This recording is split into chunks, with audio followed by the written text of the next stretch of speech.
the convention that will be here tomorrow.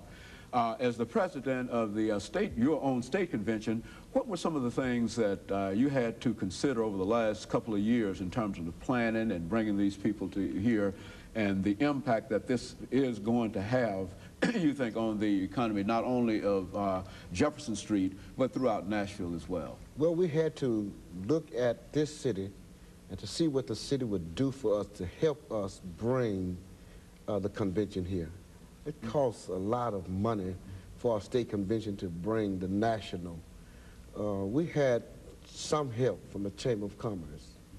The mayor's office was good to us. We've worked, the local churches pooled their monies together to bring this convention in. And by bringing it in, what we were able to do, we were able to hire one young lady, Terry Chapman, to be our coordinator. She hired 3 or 4 others to work with her. So that's jobs, jobs. We had a lighting system, a young black man who will be the sound and system man, a job. Brochures, we spent more money for brochures, jobs in the community, money in the community. Just as the Urban League, we work as a team. So many times I've had to send members to the Urban League. So many times that the Urban League have sent letters to my church to tell me we have some jobs and we want to do this for the young people. We work as a team. But one of the things that's unique about working as a team is that we have to understand, I think someone has said that the black church is the architect of the broken dreams of the multitude. And so when our young men and women come in with broken dreams, we fix those dreams and then we send them back to the Urban League, working as a team. And the black church have always been the place where you can find that hope.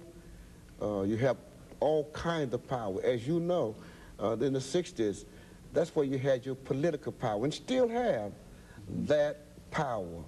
Our money is in banks.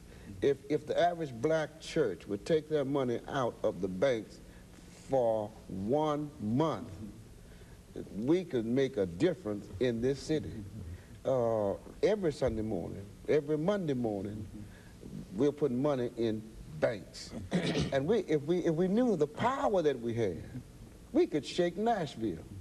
A lot of us doesn't have enough guts to do that, but if you want to make a difference, you got to have guts. Somebody said to me that God furnished everything but guts. You have to have guts yourself. Very good. And of course, you believe that there ought to be some kind of organization that could somehow channel at least some of this money into some central location, perhaps black banks. So, is that what you... Well, what I'm saying is that wherever the money is, people use your money, and they will use you. You ought to make your money work for you. If it's in First American, whatever bank it's in, have them to put some money in your community. As we looked at yesterday, the cleaning of Jefferson Street, all the money we put in these banks, well, you should have to wait for the convention to come to town to clean a street. It doesn't wait for any other street. And so I would say that money is power. And the black church have that power. And when she ever learns that, she is a sleeping giant. Now, Mr. Berry, when you look at some of the jobs, and of course we will pursue this, Reverend Thomas, in terms of organizations and some of the possibilities, but when you look at jobs that are available, what can you say to the young people this morning about the prospects and how the Urban League might be able to assist them in receiving some of these jobs? Well, the first thing I would like to point out to the young people is to get a good basic education. That's number one.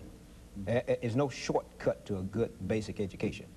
If you're going to college, and everyone will not be going to college, but if you're going to college, please look at what you're going to major in when you get there. It's almost shameful a young person go to college 4 years and just major in anything, no direction, just get a major, come out, and nothing to do. That's number one. Now, how the Urban League can help them. We at the Urban League invite anyone who is looking for employment or upgrading their employment to call us, to come by, to make an appointment. For instance, from July of '93 to May of '94, our employment department, with the people we have referred out for employment, those who have been employed, if they have stayed on the job for 1 year, that have brought a plus or minus $3.5 million in salary back to the black communities. So we try to direct these young people. If they're interested in employment, call, make an appointment with Urban League. Let us sit down and talk and see what your skills are, what you're interested in doing. And I would challenge any organization, if there's more, as the Bible says, if more than one person getting together, if you got more than 1, 2, 3 persons getting together, to set up some type of network in there, so that everyone who's employed in any type of company know when there's a job is open. They should have a mechanism to send that information to somewhere, so the person outside that's looking for employment can come to that place and say, well, there's something over here, let me go there. Not only that, but set up some way of improving their employability. For instance, job readiness, how to work on applications, how to do resume, this type of thing, so that once you get there, you should be a step above that person who do not have these criteria. Reverend Thomas, when you talk about the